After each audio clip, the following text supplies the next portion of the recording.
Host of That Sober Guy podcast, Shane Reimer is a dad in recovery. First thing, my son's drinking. Fear. Oh my God. Fear. Yeah. Oh, I'm angry. I'm pissed. Like whatever, because I'm scared. He jumped on the podcast to talk to us about the realities of being a parent in recovery.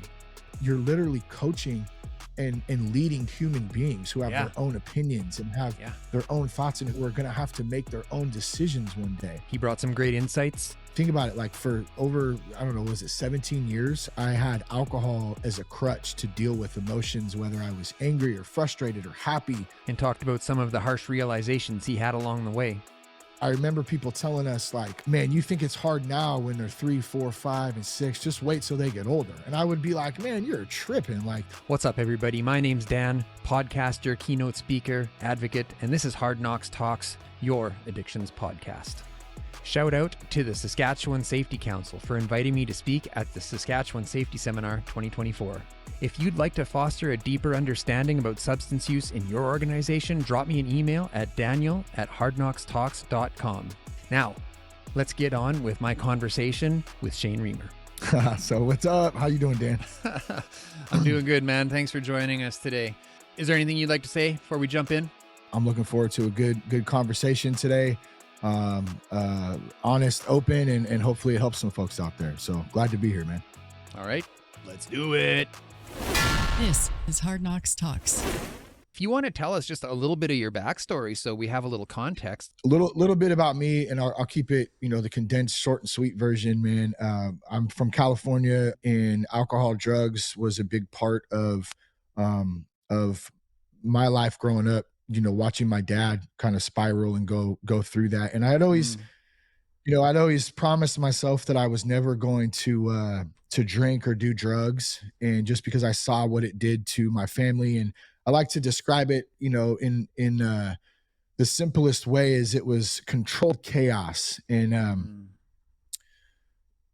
my dad was in control, and you never knew if it was going to be a good day or a crazy day, of different chaotic things going on. So, I share this story. It's one of my favorite ones, and it was really a light bulb moment for me where I just kind of woke up and something shifted. But I was talking to, one of my good friends and mentors, Buddy, and I was bitching and complaining, about something had happened, and I was upset, and I was complaining about my father and what he did and what he didn't do and why he wasn't there and this and that. And Buddy never, he never really cursed or anything at me before, but he goes, "Will you shut the fuck up?" And I was like, "Whoa." And he goes, "You're sitting here complaining about all the things that your dad never did for you and this and that, and you set expectations he'll never live up to, and that's your fault." And I was like, man. So I kind of had to like step back and say, man, like I'm really, that was probably the last, or like the biggest victim role for me, where I was just still playing that victim, like even years into being sober, because I still had resentments and hurts and hangups and all that stuff. And so I had to kind of come to terms with that and go, you know what, I really, I need to see my father as a person, a human being who has his own hurts and things that he went through. Then I started digging into some of his past and his trauma and stuff that happened to him when he was a kid, and just started to really see him as a human being and a person, somebody who God loves regardless, just like God loves me, regardless of my faults and my sins and my, mistakes and all of that. And so that's kind of helped, I think, with some of the forgiveness and letting go of some of those resentments, and obviously doing work on those and writing a lot of that out. So what brought you into recovery then? I knew that I was going down the same path that my own father had gone down, and that I had always swore that I wasn't going to, do. And so I was starting to see some reflection in that, and started to have to kind of ask myself, like, what am I doing? Like, what am I scared of? What am I worried about? What is this anxiety? And there was a lot of fear there that I wasn't going to be able to be a father. And actually, when my wife told me that she was pregnant, I was excited. I was scared. There was all those, mixed emotions, but I was terrified that I was going to have a son at that time. I did not want it to be a boy. I wanted to have a girl.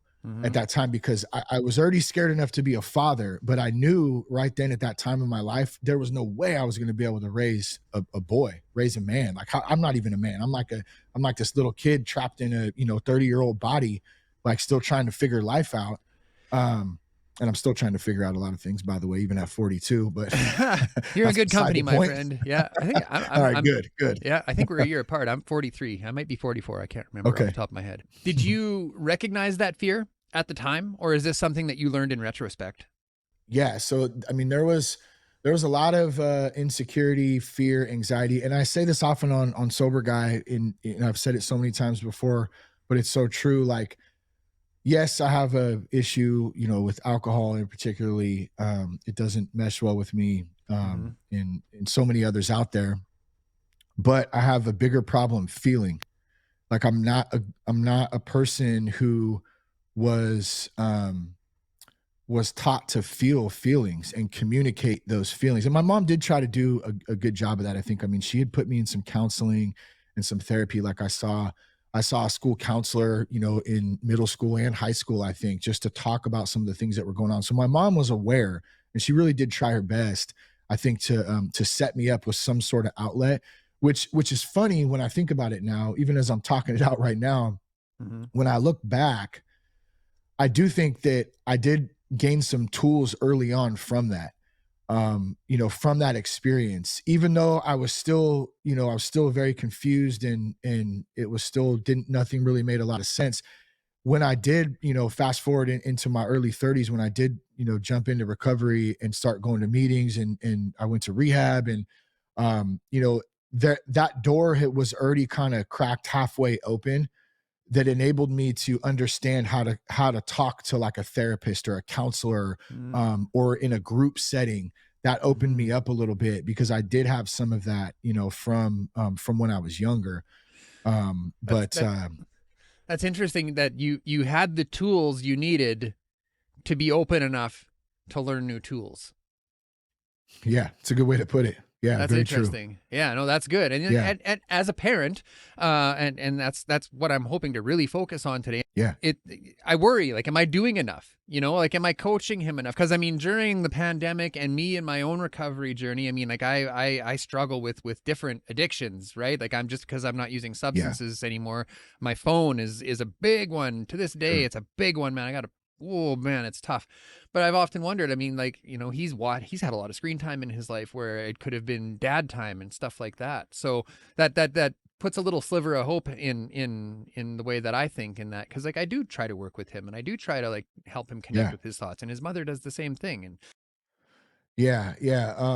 Well, I'll just say too, just real quick on that. Like, it's so tough being a parent today. We don't have there's not a lot of things to look back on to see how to do A, B, or C, like with regard to technology, because we didn't grow up like that. Yeah. I mean, we didn't grow up with cell phones and iPads, and I mean, we did grow up with Nintendo, Sega Genesis, and 3DO came out, PlayStation. We played some games and stuff, but it wasn't like, I know, it's so fun. Those were fun days, man, back in the day. Let's go. Yeah, let's get on some Sega. I think I was a Nintendo guy, actually. I had Nintendo, and I think I had the PlayStation when that first came out. But but you went to your buddy's house. See, we went to our friend's house, and we sat together and we played, or we played in the room with 4 or 5, kids that we were having at the birthday party, and you played Mike Tyson's Punch Out, or popcorn, you played chips, Madden when that started coming out. Yeah, exactly. Snacks. Yeah. I mean, like, my son does that occasionally. He's done that before a birthday party or whatever, but like, for the most part, it's him playing with his buddies on Fortnite or whatever. And they're all, they all have their, him and his cousins, or, and so there's a camaraderie thing there and a connection thing there, which I like, as long as it's being positive and there's not any, crazy stuff going on. So we have to monitor that. But it's just different. And it is really tough. Some days to, we're not perfect at it, is what I'm saying. So like, I mean, we're doing the best we can. And I think a lot of people are. That's the truth. Yeah. So tell me then, how old was your daughter when you got sober? So Lucy was 3. I think she had just turned 3. Um, I had this feeling in my gut that either something really bad was about to happen, like, Yeah. or that something really bad was about to happen if I didn't make some changes. And it was a strange feeling. I remember it still till this day. It was deep in here, and it was very intuitive, and like I feel like now it was God speaking to me, like and I also felt like God had more for my life. He had, and not just my life, but my family's life, my kids. Like I needed to break that generational curse of Mm. alcoholism, addiction, that that had kind of ruined my father, what I saw growing up. And so um I finally like just gave up, one day, and I had called my wife and we met, and I um just told her. I said, I need help. Like I can't do this anymore. Like I think I have a really bad problem with alcohol. I've been drinking at work. Like, I kind of told her the things, and she was like, she knew that something was off, but she didn't know exactly what it was at the time. Mm-hmm. So I put the cat was out of the bag. Basically, I was going to make a call and try to get into a treatment center and get some help. Tell us about coming home to the family, coming home to your role as a father. What was that like for you? Yeah. Yeah. I remember when Jess picked me up, um, from rehab, the old rehab. Mm-hmm. It's so funny. I went to rehab. Still like Yeah. trips me out some days to say that shit. Yeah. Um, Man, we went and sat on the beach because I was out in Sebastopol, California. I think it's Sonoma County out there. And so we were on the coast, and we went to the beach right afterwards. And I remember just sitting on the beach and just being like, so now what?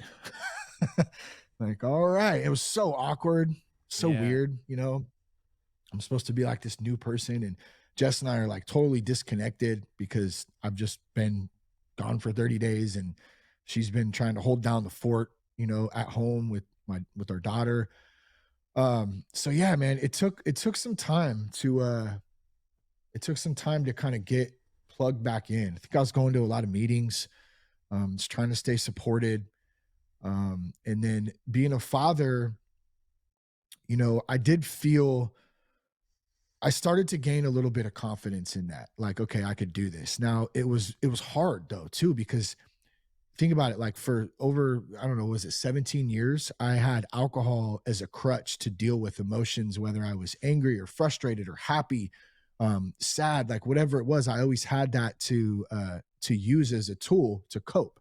Mm-hmm. And you take that out, 30, 60, 90 days even is still not enough time to kind of get over that. So I was constantly having to do work on it, and constantly having to feel stuff, and to build some confidence, and Mm-hmm. um, some respect, some self-respect. I think I started to gain back slowly, Yeah. and my drive to want to be a better, father and husband, and Mm-hmm. all of that stuff. It's still in the works till today. I mean, I celebrated 10 years in September last year, and I'm still just learning. I'm Yeah. still learning. It's funny, man. Like I didn't plan on sharing a lot of this going into and it's fine. I enjoy it. I appreciate the opportunity to do so, because new stuff always comes up, and like I think I've learned a couple things already, and just Mm-hmm. explaining this stuff. But when you do this kind of work all the time, and you talk about this stuff all the time, sometimes you can get to a point where you only talk about like the I don't know. I don't even know what to call it. Just the more like formal kind of generalization stuff. And so I don't share a lot of this stuff as Yeah. often as I thought I do, I guess sometimes. But You were talking about some emotional sobriety stuff there for a minute, and I'm interested in that. I mean, you were talking about you had this crutch to cope with your anger and things like that, and being a father myself, I know intimately how angry our children can make us. So, and I haven't always acted appropriately. yeah, In fact, I would say more than half of the time I could act better. yeah. But how did what did your journey look like in that context? Because I know you got mad at your kid because they weren't acting right or whatever. And like, how did you Sure. mature in that emotional sobriety early on? Oh God, that's a great question and a hard one. Mm, It was really, it was difficult. You yeah. know, it was difficult, and I would say that, and definitely I've gotten angry at my kids. I'm not trying to say that that hasn't happened, but I think if I was to really like look at it, I think a lot of the emotions would be described as more like frustration Yeah. and confusion, Hmm. and a bit chaotic. Guilt. You know, we were, just because I went and got sober, it didn't change everything in our situation, and the fact of like we were still struggling financially. We actually got evicted from our house when Jess was 8 months pregnant. Mm, Like, and so that put a lot of stress on, you know, on her, of course, and then just our whole situation. And then add a 3.5-year-old in there and trying to be a dad and like figure out how to deal with all those emotions. It was really hard, but I will say that I had a lot of support in 12 step, in, you know, different friends who I had met, or supportive dudes who, you know, I could talk things out with. they were also fathers. And yeah, well, yes, most of them. Yeah, Yeah. not all of them, but most of them. So they had some experience there, you know, and I was looking for a mentor, I think, you know, and someone Hmm.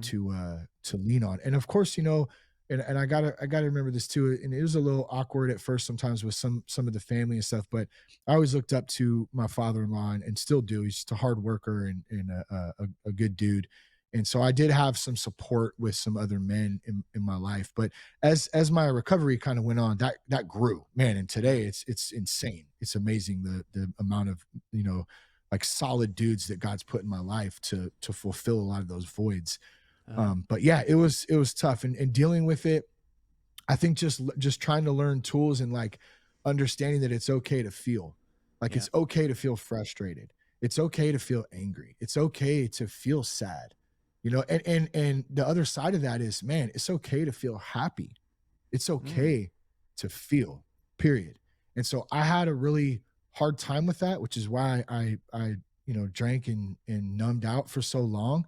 And hmm. so when I started to kind of recognize that and started to do some of that work, I think it allowed me the space to, when I got in those situations where frustration came up with, you know, the kids, or you know, just any situation where emotions are running, Hmm. um, it slowly allowed me some space to step back and like recognize how I'm feeling in that moment, and Hmm. take a breath, and sit in it for a minute, and take a walk if I need to take a walk. Yeah. Um, you know, now till this day, I still say dumb shit sometimes. No, you I don't. said something stupid a week. No, never. You? I know. I know, and so it's a constant. I heard this in a Celebrate Recovery meeting. A guy named Keith in there has had like 30 years sober, and it's a great. He said, "Man, I don't care about all the years. I'm in process. I'm constantly in process till the day I die, Hmm. till the day I leave this. And if I get to a point where I think I'm not, man, I'm in real trouble." So, you know, point being, like, our kids today are 13 and 9, you know, and I remember people telling us like, "Oh, man, you think it's hard now when they're 3, 4, 5, and 6. Just wait till they get older." And I would be like, "Man, you're tripping. Like, Yeah. that's It no can't way. possibly Like, get this any is so harder. hard." How, yeah, Yeah. how could it get any harder than this? And what's Yeah. funny is it's it's I don't know if it's harder or the same, but it's different. And there's Yeah. still a lot of challenges now, because now it's not just wiping, you know, butts and snotty noses and dealing with toddlers and all that. It's actually, you're literally coaching and leading two human beings who have Yeah. their own opinions and have Yeah. their own thoughts, and who are going to have to make their own decisions one day. And Like, their I'm own well emotions. aware. Never mind. Let's talk about that, man. Like my boy, Oh holy cow. man. Like Yeah. he's 10 now, and he's a little human now. And he has, Yep. you know, he goes to school, and there's social aspects of different things. I mean, we don't need to get into too much details, but there's challenges, and he comes home Oh and he yeah. doesn't know how to deal with these challenges, and sometimes we get a call from the school saying, "Hey, we're having some challenges." And like that's a whole nother thing, man, because like you know, it is said in certain groups that when you start drinking, you stop maturing. And I started drinking Yeah. at 13 years old. So my boy is coming up on that age. And here I am. You know, I've been sober almost 7 years now. So I've had a little time in recovery. But tell us about that. Like, what was it like when you started to realize that, oh my God, these aren't just snot nose and things that I have to wipe their butt and do, you know, now they're little humans that they're looking up to me. Like Yeah. was that scary for you, or was that a moment of gratitude? We've really just started to realize this in the last, year, maybe 2 years, um, that the kids are getting older and time's going by, time and things are changing. And I think that's one thing that I've really continued to work on and grow in, is that understanding that the impermanence of everything's impermanent. Everything's going to change, like, no matter what. And so what that's done for me is it's definitely helped me to slow down a little bit and enjoy the moments and try and be in the moments that to the best of, which is really hard sometimes when life's just fast paced and you got sports and work and church and family and friends, and you want to be there for people and be of service and all that. There's a lot of stuff going on, components to life, and mostly all good stuff. And I'm thankful for that. But it's hard sometimes to slow down. Yeah. And with the kids, they're growing up so fast, and I'm aware, that they know that dad doesn't drink, and they know that, they know like what my life was like, at least a little bit about it before, and what drugs and alcohol can do to you. Like, we're very open with them about that. But I think I would be naive and dumb to sit here and say, like, oh, well, they see how I live my life, so that means they're automatically gonna do the same. Even though my son does tell me that I'm never drinking, Dad. I'm gonna be sober like you. I'm pretty sure I And said love that when I man. was, I said that when I was young. Yeah.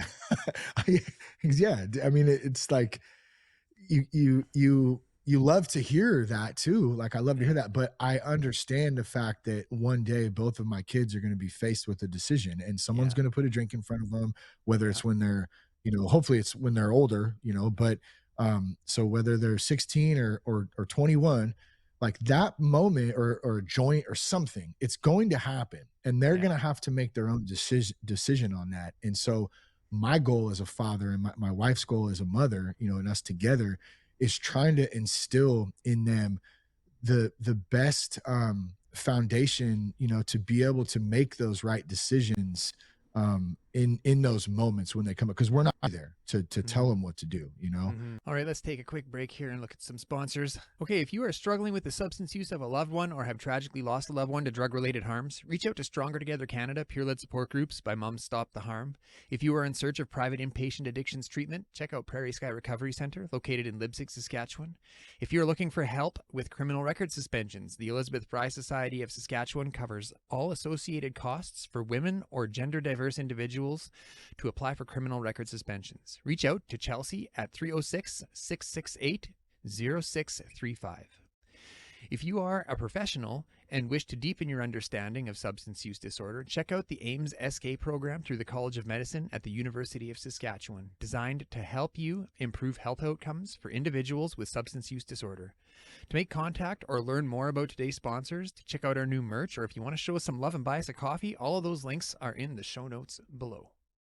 So with the conversation around your alcoholism comes up and drugs and, all of that, I like to poke fun at Nancy Reagan with the don't do drugs thing. I actually had a guy come on one time, and we came to this realization that it was actually Nancy Reagan that introduced him to drugs, because she was like, don't do drugs. And he was like, that sounds exciting. So he went out and did them. And so for me, like, I'm trying not to be like, don't do drugs. What's funny about that? What's funny about that, though, real quick, dude, is they were doing that campaign, and on the back end, the intelligence agencies were siphoning in, crack in the different cities in Los Angeles and up here in Northern California as well. So they're saying don't do drugs, but yet they're infesting communities with drugs on the back Specific at the same time. specific Yeah, communities. I it's didn't know we were going to jump down the insane. conspiracy hole here this morning. I'm all in. Yeah, man. That's Yeah. another crazy one, and we see a lot of that. And I think that's a big thing with fentanyl, all of that stuff too. So yeah, sorry, I didn't mean to bring us down that path, but there's a whole lot there as well. Well, maybe we can do a whole nother show on it another time. Sounds good. But where I was going was like, and maybe it's because of that, but I kind of keyed into that earlier. Like, when you tell my son not to do something, you better believe he's going to want to do it. Right. And whether that's Yeah. just oppositional defiance or whether that's curiosity or like, why is this so bad? But the conversation with my kids around substances isn't necessarily that substances are bad and that no one can have a drink from time to time, but it's like, it wasn't good for me. Right. And it might not be good Yeah. for you. So I know that they're going to go out and try it. They're not going to be like, they come to a party with their friends and there's girls and there's whatever, and here's a drink. I have I have no doubt in my mind that my son will at some point try it. So for me to put that shame on him for exploring his curiosities, I don't think is fair. What are your thoughts around that conversation? Yeah, it's a valid point. I think that, I've always said that. Well, I haven't always said this, but I just said it recently with someone I was talking to. Like, I've always said our for the past job 2 as weeks. parents, I've always said since I was an infant. Yeah. My first words were don't do drugs. My first words. Like, Jess and I's job is to steward our kids well. Like, I believe God gave us our kids. He blessed us with these amazing kids. And it's our job to steward them well and be their parents and to lead them in this world. But we're not here to control them. We're not here to tell them what they like and what they should do. And I mean, obviously we make suggestions and we parent, right? We want to guide them. But like, back to the point, like, eventually they're going to have to make their own choices that day. Now, I'm always going to encourage my son and my daughter not to drink. Just because it's poison. I think it's a terrible drug. I think it's one of the worst. It's so, the normalcy bias behind it in our culture and society is so, just huge, that it's really, really difficult to get away from. And I've never met anybody in my life who came to me, who I've talked with in podcasting, outside of podcasting, recovery, whatever, who said, my habitual drinking has really improved my life. Like, I've never heard that. Like, drinking never did anything positive for the long term, at least. Yeah, maybe it's a temporary relief to, a long-term problem, but there's no positive benefits of it, like health-wise, emotional-wise, like family-wise. It's destroyed families and people's lives. And so I'm never going to tell them, like, I'm never going to encourage it, I guess. Yeah. And I agree. Yeah. But like, at the same time, like, to your point, like, they're going to have their own decisions to make at some point. And I hope they make the right ones. And like, I'm not going to, it's not like I'm going to disown my son if he drank one day or something, but I probably would, though. When I think about it, I probably would be a little bit disappointed.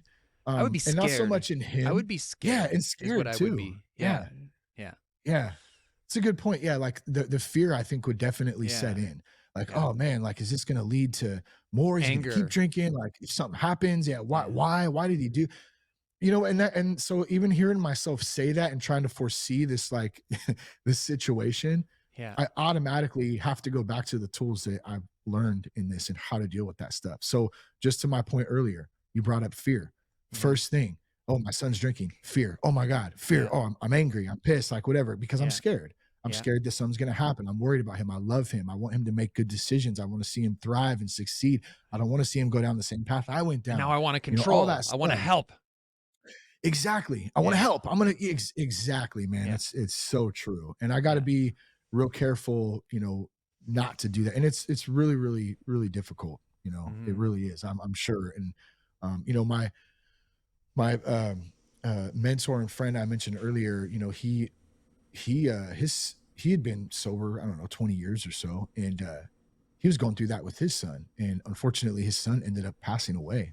I can't remember if he had overdosed or drank too much and took something. But, you know, and so, I mean, just like a father's worst nightmare. And then you're trying to, you know, lead your son well, but you can't back to it. You can't control him. He's going to make his own decisions, you know? And so, man, yeah, that's a tough one, man. It's a great question too. I'm glad we're talking about it because I don't have all the answers, and I'm sure, you know, neither one of us do, but like, we're at least aware of it and we're conscious of it. And we're trying our best to like navigate this whole like fatherhood path the best we can. And having good men around to bounce stuff off is a huge part of that. Like, I can't do this on my own. Like, I have to have other men in my life like that I can ask, you know, and get feedback from. And, hey, did you do this? You know, what about this? You know, how'd you handle that? You know, and that kind of stuff is where it's at. And that's when we get into the whole community thing and, you know, being surrounded by good people. I think that's that old Jim Rohn quote, like, show me your 5 closest friends and I'll show you your future. You know, and that's true. Like, you hang around shitty people, you're probably going to be, you know, going down some shitty paths too, you know? So it's important. Yeah. So what else? I'm interested in, do your kids, have they come to a place yet where they're starting to call you out? Oh yeah, dude. Yeah, for sure. My son, cause like my son knows. I've talked to my son cause like I was mentioning a little earlier, like he's had a lot of screen time. There was COVID, there was me and my own recovery and my own struggles with my phone. And I'm always on the phone, and now it's part of my business. Right. So now there's even a further draw. Like if I always used to say, like, I was a fentanyl addict for a number of years, and I got them in little blue-green pills. And it's shocking to me that a lot of the analytics that we look at now with podcasting and stuff, the lines are blue. Right. So and I kind of joke around, and not so much with my son, but with other people. I'm like, the lines I snort are just different now, you know, because those lines, those analytics, when they're going up, like, I'm good, but when they're going down, I'm not good. And maybe you can relate. I don't know. But he's come to a place now where I've said, like, look, I'm also having a challenge with screens, and I've coming from a little place of guilt because I allowed him to be so absorbed in those screens when I was in school during COVID, when I was trying to build this podcast during COVID, and even today I'm trying to do this. So, like, are you, like, I don't know where I'm going with this, but can you relate to that? Do your kids talk to you now, like, hey, Dad, I can see this? Yeah, I mean, they'll definitely call you out. My son's really good at it. He's probably better than anyone. He's like, we're like, get off your phone, and he'll be like, well, or get off the iPad, or you need to get off your games or whatever. He's like, well, you were on yours. You were just on yours. Like, well, you know, and it's like, and then you got to check yourself. Like, you don't want to be like me, boy. Like, oh yeah. You don't want to go down the same path. Yeah, I've as your seen some father. shit, boy. I've seen. You don't even know, boy. I deserve this savage phone. voice going. So yeah, I mean, and that is funny too, because it's like a defense mechanism almost, real quick too. Well, I'm the parent. Yeah, I'll do what I want. Who are you to tell me, 9-year-old? You know. But at the same time, it's like, is he right? Like, you know, and there's been times when, he is right, you know, or a good one. Okay, here's a good example. Like, I'm driving and I'll check my phone while I'm driving, which I shouldn't do, but my son hates plenty that. of times. He gets on me, and he'll call me out. Hey, Dad, why are you on your phone right now? You're driving. You know, and now I remember when it first started happening, like, or when it first happened, like, I got defensive about it. Like, don't tell, you know, but he's 100% right. Like, really, you're going to argue? Like, your 9-year-old or, you know, is smarter than you in this moment, and he's telling you something for a good reason. Yeah. So, like, you know, and I think that just comes back to ego too, and trying to be, you know, who's in charge, who's, you know, it's not about like what's right in that moment. It's about my ego getting, you know, hurt or whatever, because my authority young son is calling me out, or my authority. Yeah, exactly. Yeah. Exactly. So that's a big thing for me. Let's like the authority thing. Like, when you're, it's like, as soon as you tell them to do something and they start arguing, it's no longer about the thing you told them to do. It's about them arguing. Argument is exhausting. Oh God.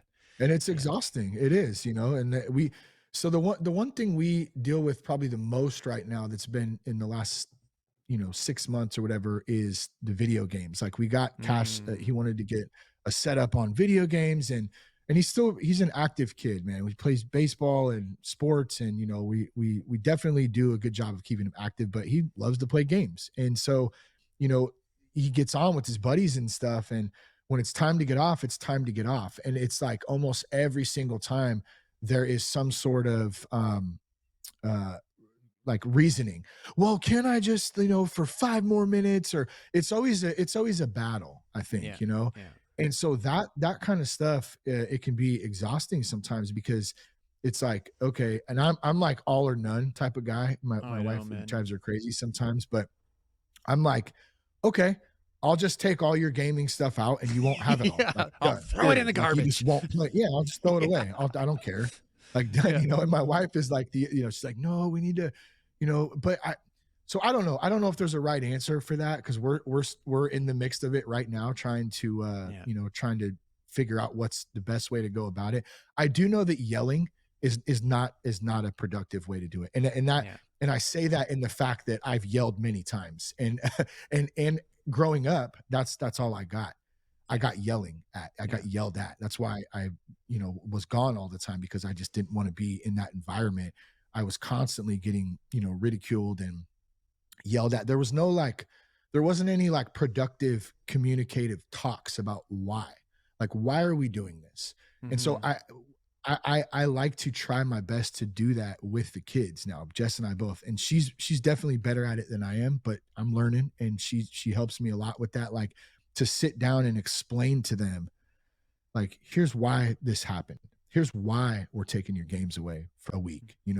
Here's why you can't go over to your friend's house because nobody's home, with my daughter, and so it's those types of things. That's a new thing for me. Oh yeah. He wants to go over to his friend's house and his parents aren't home. Like, no, dude. Oh, we won't get into trouble. We'll just play games. I'm sure. Yeah, I'm sure, but that's not the point. It's like, because it's like a rule we have. Like, you can't be there if nobody's home, like, period. And these are like friends that we know, their families, we're good friends with them. So it's not anything like that. It's just, that's the rule. And so we got to follow those rules, and there's rules in place for a reason. You say when you're yelling, or when you're wrong, or when you have a challenging situation with one of the kids, whether they do something at school or whatever, and you're feeling, oh, this is all my fault because I acted this way or whatever. How do you get past that? Oh, like when I screw up? Yeah. When you fuck up, how do you unfuck yourself? Yeah, that's funny. Man, dude, I'm my own worst enemy. I am so hard on myself. And I've always been like that. And I think that I've gotten a bit better at it, these days, and forgiving myself and understanding I'm not perfect and that I'm going to make mistakes. And, one of the first things that was taught, in recovery, was to make amends, as soon as you can. And so I think, just being able to admit to that in that moment, like, when I screw up, taking ownership, taking personal responsibility in that. What was my role in that? What did I say? What did I do?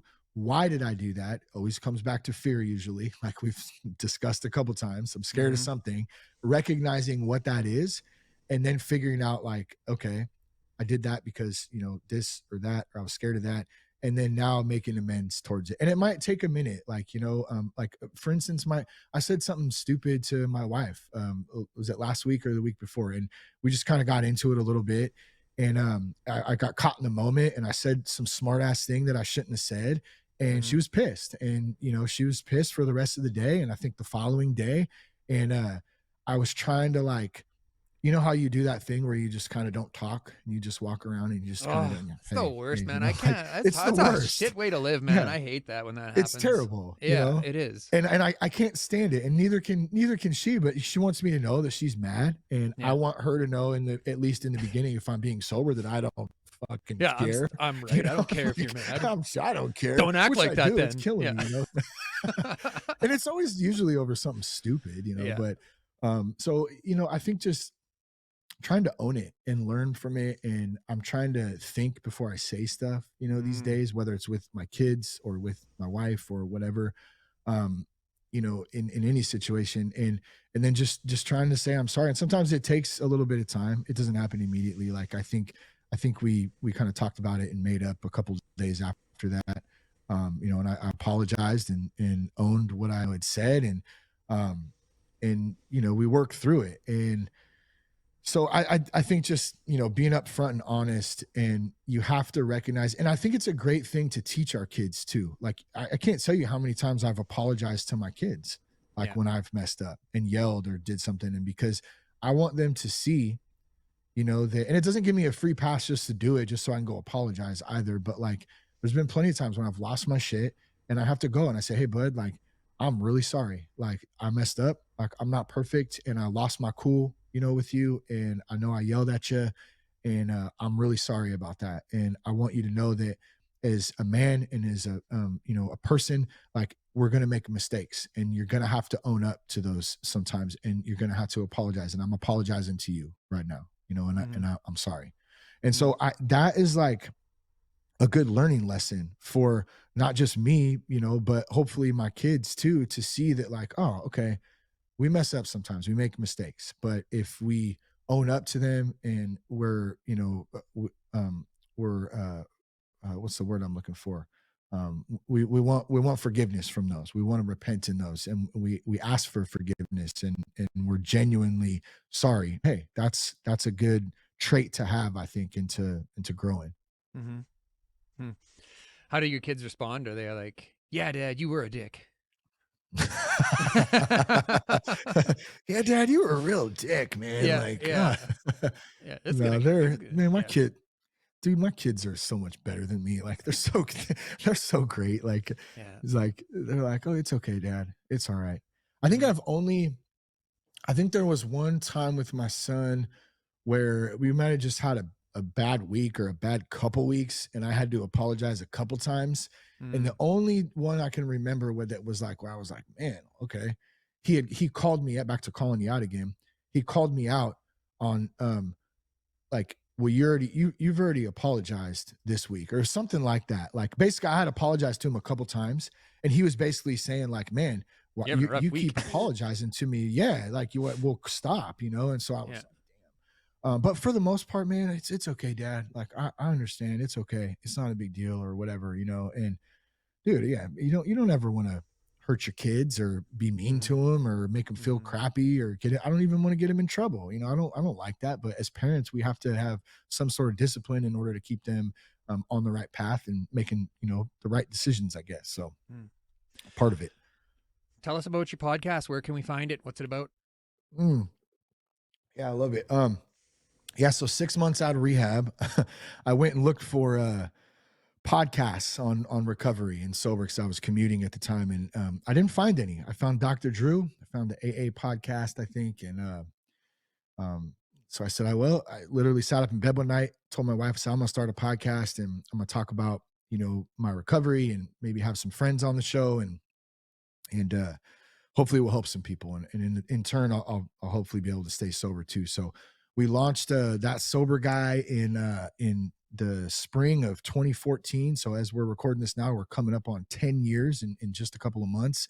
Beautiful. Almost 500 episodes, millions of downloads across over 100 countries, I think, and just a lot of great content and people that we've been able to have great conversations with, and create some good content around for the sober community. And it's really just an honor to be a part of it and to serve in that. We do speaking, coaching, conferences, live events. I mean, gosh, it's just been a wild ride in the last 10 years, the opportunities to connect and have different, different relationships that have built, upon it. So, yeah, you can find all of it. It's on Spotify, iTunes, of course. You can go to thatsoberguy.com. There's a bunch of resources there and the podcast there. You can also follow us on Instagram. That's the only social media account at this time, at least. And that's at That Sober Guy Podcast. Love for you to give us a follow there. And man, Dan, I just appreciate you having me on today, man. This was a great chat. Got to talk about some things that I haven't talked about in quite a long time. And some of them probably, they come up that I don't even remember talking about. So I appreciate you, man. Thank you for providing this platform and doing the great work that you're doing. Yeah. Thanks for being here today. Thanks for sharing your experience. And that was a great conversation. But for now, we'll let you go. Take care, my friend. Yeah. See you. All right, if you got something out of that, please click that subscribe button at the bottom of your screen. Give us a like on YouTube. If you, we go live every Friday morning, every Sunday evening on YouTube. If you don't have time to sit and watch us for an hour, you can find us on Apple Podcasts, Google Podcasts, Spotify, wherever you listen to podcasts. That's all I've got for you for today. Thanks so much, everyone. Take care. Say, this is Hard Knocks Talks.